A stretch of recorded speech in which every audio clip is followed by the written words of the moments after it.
You might recognize our next guest, Miss Pat, from NBC's Last Comic Standing. She's a successful stand-up comedian, but behind all that laughter lies a story of drugs, trauma, and violence. Miss Pat has somehow managed to transform her painful past into wonderful punchlines.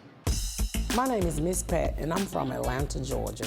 I've had a pretty interesting life. Some people will call it rough. We grew up in a bootleg house. My granddaddy sold moonshine, you know, like the Dukes of Hazzard. In this house, you saw everything from sexual acts to beat down to gambling to drugs. My mother was an alcoholic. I was so crazy and wild. I was a mother by the time I was 14. I had my second child by the time I was 15. I started selling drugs when I was 16 years old. I ended up in jail because I was out selling drugs. My cousin wasn't looking out for the police. She was too busy kissing her boyfriend. Sitting there in jail, I realized that everybody in my family was high school dropouts, teenage moms, convicted felons. And I was like, I'm stuck in a cycle. And then I was in such an abusive relationship. This man pistol whipping me and shot me and beat me. I wouldn't want my daughter to go through that. I just started telling myself, I can do better. And I remember praying, saying, Lord, I just need you to send somebody to guide me. Send me a black man with back teeth who can read. And that Friday, I met the man I've been with for 26 years. And when I met my husband, not one time did he ever judge me.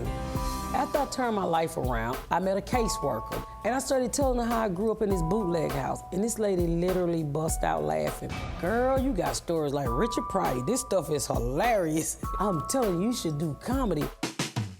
I went to my first open mic. I realized standing on that stage, I was free. Comedy is therapy for me. And I started to find myself healing. I can't change my past. Even though I started rough, it's not about how you start, it's about how you finish. I think I finished pretty well. I'm happy. Got a black man with back teeth and health care. Please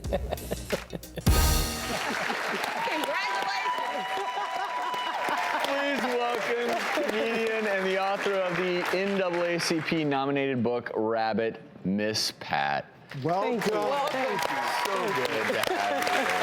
I just want to say this, I never used drugs, okay? I was a crack dealer, not a drug user. So a lot of times people come to my shows like, oh, I was in AA. I was not in the AA, baby. I'm good, I'm good. But you still are probably one of the few people who's gone from selling crack to cracking jokes and doing it successfully in the way that you have. You literally have turned your entire life around. Yeah, I tell people all the time, it's that black man with back teeth that helped guide me on my way.